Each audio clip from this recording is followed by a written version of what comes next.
ప్రపంచానికి super power దేశమైన అగ్రరాజ్యమైన America పరిస్థితి ఇది. ఈ ఫోటో చూడండి. ఇక్కడ డొనాల్డ్ ట్రంప్ చెవిని తాకి బుల్లెట్ దూసుకుపోయింది. 1 ఇంచ్ బుల్లెట్ సైడ్కి జరిగి ఉంటే ట్రంప్ ఈ భూమి మీద ఉండేవారే కాదు. కేవలం 1 ఇంచ్ లక్తో ట్రంప్ బ్రతికాడు. ట్రంప్ తల యొక్క విలువ అమెరికా యొక్క ప్రెసిడెంట్ పదవి. భారత్లో ఎన్నికలు డెమోక్రటిక్గా జరగవు. భారత్లో జరుగుతున్న ఎన్నికల ప్రచారాన్ని మేము అబ్జర్వ్ చేస్తున్నాము అని చెప్పే అమెరికా పరిస్థితి ఇది. ఎక్కడ డొనాల్డ్ ట్రంప్ ఎన్నికల్లో గెలుస్తాడేమో అని భయపడి అమెరికా యొక్క పెద్ద షాడో పవర్ ఇదంతా చేస్తోందా అనేది తేలాలి. ఈ వీడియోలో డీప్గా రీసెర్చ్ చేసిన విషయాలన్నీ చెప్పబోతున్నాను. అసలేం జరిగింది అంటే నవంబర్లో అమెరికాలో ప్రెసిడెన్షియల్ ఎలక్షన్స్ జరగనున్నాయి. పెనెన్సిల్వేనియా రాష్ట్రంలోని బట్లర్ అనే నగరంలో ట్రంప్ ఎన్నికల ప్రచారంలో భాగంగా స్పీచ్ ఇస్తున్నారు. ఇది జరిగింది అమెరికన్ టైంలో శనివారం సాయంత్రం 6 గంటలకు. గాడ్ బ్లెస్ అమెరికా అనే ఈవెంట్లో ట్రంప్ పాల్గొన్నారు. పెద్ద స్టేజ్ మీద నిలబడి స్పీచ్ ఇస్తున్నారు. ఈయన చుట్టూ ఫ్యాన్స్ కూర్చున్నారు, చీరప్ చేస్తున్నారు. ఇక్కడ ఈ లొకేషన్లో స్టేజ్ పైన ట్రంప్ స్పీచ్ ఇస్తున్నారు. ట్రంప్ స్టేజ్ నుండి కేవలం 120 మీటర్ల దూరంలో ఉన్న ఒక మ్యానుఫ్యాక్చరింగ్ బిల్డింగ్ టెర్రస్ పైన ఒక గుర్తు తెలియని స్నైపర్ పొజిషన్ తీసుకొని ఉన్నాడు. ట్రంప్ స్టేజ్ వెనుక ఉన్న బిల్డింగ్లో అమెరికన్ స్పెషల్ సర్వీస్కు చెందిన కౌంటర్ స్నైపర్ కూడా పొజిషన్ తీసుకొని ఉన్నాడు. ఈ కౌంటర్ స్నైపర్ యొక్క పని ఎవరైనా ట్రంప్ పైన దాడి చేస్తే ప్రతిదాడి చేయడం, ట్రంప్ను రక్షించడం. ఇక్కడ నుండి జాగ్రత్తగా చూడండి. ట్రంప్ తన స్పీచ్ మధ్యలో ఒక చార్ట్ బయటకు తీసి జో బైడెన్ అధికారంలో ఎంతమంది ఇల్లీగల్గా అమెరికాలో చొరబడ్డారు, అంటే ప్రాపర్ వీసా డాక్యుమెంట్స్ లేకుండా ఇల్లీగల్గా చొరబడ్డారు, ఎంతమంది అక్రమంగా అమెరికాలో బార్డర్ దాటి ఉద్యోగాలు చేస్తున్నారు అనే డేటాను చూపిస్తున్నారు. అదే సమయంలో ట్రంప్ పైన వరుసగా దాడులు జరిగాయి. ఫార్చునేట్లీ ట్రంప్ కిందకు వంగారు. బుల్లెట్ ట్రంప్ చెవికి తగిలి ఆడియన్స్లో కూర్చున్న ఒక వ్యక్తి పైన దూసుకుపోయింది. వెంటనే అక్కడ ఉన్న స్పెషల్ సర్వీస్ ఫోర్స్ మరియు పోలీసులు కిందకు వంగాలి అని గట్టిగా అరిచారు.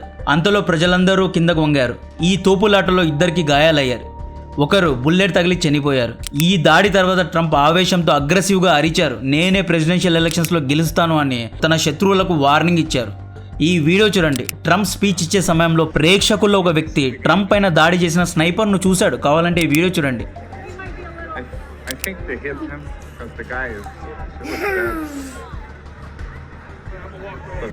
క్లియర్గా ఇక్కడ స్నైపర్ దాక్కున్నాడు. ఈ స్నైపర్ను ప్రేక్షకుల్లో ఒక వ్యక్తి చూసి ఐ థింక్ 1 ఓవర్ దేర్ అని పోలీసులను హెచ్చరించారు కూడా. క్లియర్గా వీడియోలో కనిపిస్తోంది. అయినా పోలీసులు ఎటువంటి యాక్షన్ తీసుకోలేదు. ఇక్కడ ఈ వీడియోలో చూడండి. ఈ స్టేజ్ మీద ట్రంప్ స్పీచ్ ఇస్తున్నారు. కౌంటర్ స్నైపర్ రెడీగా ఉన్నాడు. బహుశా ఈ కౌంటర్ స్నైపర్కు పలానా బిల్డింగ్లో ట్రంప్ పైన అటాక్ చేయడానికి ఒక స్నైపర్ ఉన్నాడు అనే విషయం తెలిసి ఉంటుంది. ఎందుకంటే ఇతని రైఫల్ అనేది ఎగ్జాక్ట్గా ట్రంప్ పైన ఫైరింగ్ చేసిన స్నైపర్ వైపే పాయింటే ఉంది. ట్రంప్ పైన కాల్పులు జరిపిన తర్వాత కౌంటర్ స్నైపర్ ఇమీడియట్గా కౌంటర్ అటాక్ చేశాడు.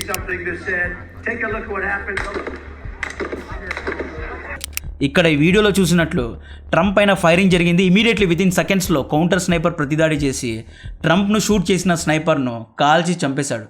ఈ టైమ్స్ ఆఫ్ ఇండియా ఆర్టికల్ చూడండి. ట్రంప్ సభలో కూర్చున్న ఒక ఐ విట్నెస్ స్నైపర్ను చూసి అక్కడి పోలీసులను హెచ్చరించాడు. ఆ బిల్డింగ్ పైన స్నైపర్ ఉన్నాడు అని హెచ్చరించాడు. అయినా పోలీసులు కానీ స్పెషల్ సర్వీస్ ఏజెంట్స్ కానీ ట్రంప్ స్పీచ్ను ఆపలేదు. ట్రంప్ను సేఫ్ హౌస్కు తీసుకువెళ్ళలేదు. అలాగే ట్రంప్ స్పీచ్ను కొనసాగించారు కాబట్టే ఈ అటాక్ జరిగింది. ఈ మొత్తం ఇన్సిడెంట్ గురించి విచారణ జరగాలి. ఏదో కాన్స్పిరసీ జరిగింది. స్నైపర్ ఉన్నాడు అని తెలిసినా కూడా ఎలా కాల్పులు జరగనిచ్చారు. ఇక్కడ బుల్లెట్ అనేది చెవికి తగిలింది. 1 ఇంచు అటు ఇటు అయినా ట్రంప్ తలలో దిగిపోయేది. ట్రంప్ స్పీచ్ ఇచ్చేటప్పుడు తలను టర్న్ చేసినందుకు చెవికి తగిలింది. It's a pure luck. ఆ స్నైపర్ ప్రిసిజన్తో కరెక్ట్గా ఫైర్ చేశారండి. ఇటువంటి ఫైరింగ్ ప్రొటెస్టర్లు లేదా ట్రంప్కు వ్యతిరేకంగా ఉన్న మామూలు ప్రజలు చేసి ఉంటారు. డెఫినెట్గా ప్రొఫెషనల్ను హైర్ చేసి చేయించిన పని ఇది. ట్రంప్ తన ఎన్నికల ప్రచారంలో అమెరికా యొక్క పవర్ఫుల్ లాబీను, ఇక్కడ ఈ స్క్రీన్ మీద కనిపిస్తున్న పేరు చూడండి, ఈ పవర్ఫుల్ షాడో పవర్ను ఎలిమినేట్ చేస్తాను, ఎక్స్పోజ్ చేస్తాను అని చాలాసార్లు హెచ్చరించాడు. ఈ పవర్ఫుల్ షాడో పేరును వీడియోలో రివీల్ చేస్తే మళ్ళీ యూట్యూబ్ మన వీడియోను రెస్ట్రిక్ట్ చేస్తుంది కాబట్టే మీకు స్క్రీన్ మీద చూపిస్తున్నాను. ఐ థింక్ వాళ్ళెవరో మీకు అర్థమే ఉంటుంది. ట్రంప్ను గెలవనివ్వకుండా ఉండాలనే ఉద్దేశంతో ఇది చేశారా? మొదటగా ఇన్వెస్టిగేట్ చేయాల్సింది ట్రంప్కు సెక్యూరిటీ ఇస్తున్న పోలీసులను విచారించాలి. కౌంటర్ స్నైపర్ను విచారించాలి. ఈ ఎన్నికల్లో ట్రంప్ను భయంకరంగా టార్గెట్ చేశారు. ఫస్ట్ మిస్కండక్ట్ కింద కేసు పెట్టారు. జైల్లో వేయడానికి ట్రై చేశారు. ఇప్పుడు చంపాలని స్నైపర్కు సుపారీ ఇచ్చారు. ట్రంప్ ఒకవేళ ప్రెసిడెంట్ అయ్యాడా అందరి ఆటలను కట్టిపడేస్తాడు. ఈ స్నైపర్ ఒక ఫేమస్ ఆర్మ్ మ్యానుఫ్యాక్చరింగ్ బ్రాండ్ టీషర్ట్ను వేసుకున్నాడు అనే వార్తలు కూడా వస్తున్నాయి. ట్రంప్ ఎన్నికల ప్రచారంలో ఏమనేవాడు అంటే, నేను ఒకవేళ గెలిస్తే యుద్ధాలను ఆపిస్తాను, అమెరికా ఏ యుద్ధం చేయొద్దు, యుక్రెయిన్లో యుద్ధాన్ని, ఇజ్రాయెల్లో యుద్ధాలను నేను కొన్ని రోజుల్లో ఆపేస్తాను అని ట్రంప్ చాలాసార్లు చెప్పాడు. యుద్ధాలు అనేవి ఆగిపోతే ఆయుధాలు ఎవరు కొంటారు? ఆయుధాలు కొనకపోతే ఆయుధాలు మ్యానుఫ్యాక్చర్ చేసే కంపెనీకి డబ్బులు ఎలా వస్తాయి? వీళ్ళ యొక్క స్టాక్స్ ఎలా అమ్ముడుపోతాయి? సో యుద్ధాలు ఆగకుండా ఉండాలి అంటే బైడెన్ పవర్లో ఉండాలి. బైడెన్ పవర్లో ఉంటే అన్ని యుద్ధాలు కొనసాగుతాయి. యుక్రెయిన్ యుద్ధం, ఇజ్రాయెల్ యుద్ధం, రేపు కాశ్మీర్లో కూడా యుద్ధం రావచ్చు. మొన్న మోడీ గారు పుటిన్ని కలిసినప్పుడు అమెరికా ఒక వార్నింగ్ ఇచ్చింది. There will be war with India soon అని ఇచ్చింది. అంటే మేము రేపు ఇండియాతో యుద్ధం చేయడానికి కూడా సిద్ధంగా ఉన్నామని ప్రకటించడం జరిగింది. ట్రంప్ను టార్గెట్ చేయాలని ఆయుధాలను మ్యానుఫ్యాక్చర్ చేసే కంపెనీస్ ఇటువంటి కాన్స్పిరసీస్ చేస్తున్నాయా అనేది విచారించాలి. అగ్రరాజ్యమైన అమెరికాలో ఇటువంటి అటాక్ జరిగింది అంటే ఆశ్చర్యం వేస్తుంది. బరాక్ ఒబామా, నరేంద్ర మోడీ గారు, రాహుల్ గాంధీ గారు, ఖార్గే గారు వంటి నాయకులు స్పందిస్తూ డెమోక్రసీలో వయలెన్స్కు స్థానం లేదు అన్నారు. ట్రంప్ పైన దాడి చేసిన వ్యక్తి యొక్క ఏజ్ కేవలం 20 ఏళ్ళు. అమెరికాలో భద్రత లేదు అన్న విషయం ఇంకొకసారి రుజువైంది. అమెరికాలో భారతీయులకు ఒక్కటే కాదు, ఈ గన్ కల్చర్ కారణంగా ప్రెసిడెంట్ క్యాండిడేట్ కూడా రక్షణ లేకుండా పోయింది. అమెరికా యొక్క ఇన్వెస్టిగేషన్ ఏజెన్సీస్ అయిన ఫెడరల్ బ్యూరో ఆఫ్ ఇన్వెస్టిగేషన్ అంటే FBI ఏమంటోంది అంటే స్నైపర్ యొక్క పేరును ఇంకా రివీల్ చేయలేము అంటున్నారు. ఈ ఇన్సిడెంట్ పైన విచారణ జరుగుతోంది. దీని వెనుక ఎవరున్నారు అనేది ఇంకా తేలాల్సి ఉంది. ఎక్స్ ప్లాట్ఫామ్లో అయితే ప్రెసిడెంట్ ట్రంప్ అని ట్రెండ్ చేస్తున్నారు. యాక్చువల్లీ ట్రంప్ ప్రెసిడెంట్ కాలేదు. నవంబర్లో అమెరికాలో ఎలక్షన్స్ జరగనున్నాయి, కానీ అప్పుడే ప్రజలు ట్రంప్ను ప్రెసిడెంట్గా ప్రకటించేశారు. ట్రంప్ పైన సింపతి పెద్ద ఎత్తులో పెరిగిందండి. ఇలాన్ మస్క్ ఇలా పెద్ద పెద్ద వాళ్ళందరూ ట్రంప్కు పాజిటివ్గా ట్వీట్ చేస్తున్నారు. బ్రెండన్ ఢిల్లీ పెట్టిన ట్వీట్ చూడండి. ట్రంప్ పైన బుల్లెట్ దాడి జరిగినా కూడా నిజంగా ట్రంప్ భయపడలేదు, పారిపోలేదు, గెలిచేది నేనే అని గట్టిగా అరిచాడు.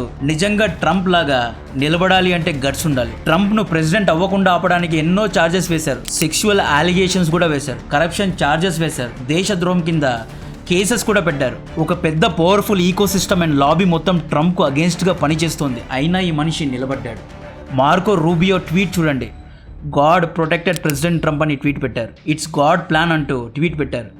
డాక్టర్ సైమోన్ గోల్డ్ పెట్టిన ట్వీట్ చూడండి. I'm in the center of Times Square, not a single video monitor reporting that President Trump has been shot.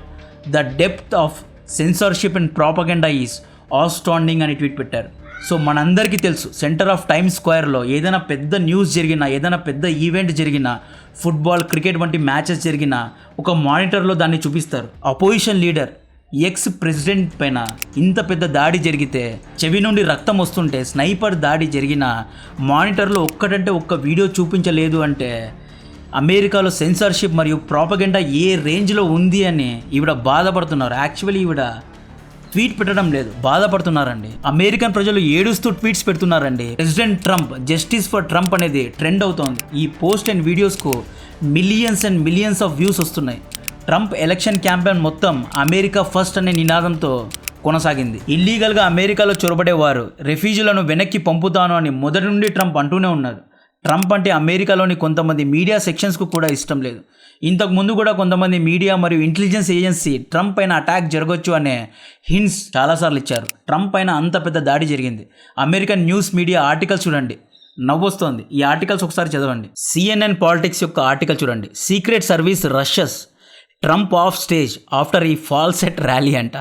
అంటే ర్యాలీలో ట్రంప్ కింద పడిపోయాడు, అందుకనే సీక్రెట్ సర్వీసెస్ ట్రంప్ను పట్టుకున్నారు అని ఆర్టికల్ ప్రచురించారు. ఆయన కింద పడిపోలేదు, బుల్లెట్ కారణంగా కింద పడిపోయాడు. Next the New York times article చూడండి.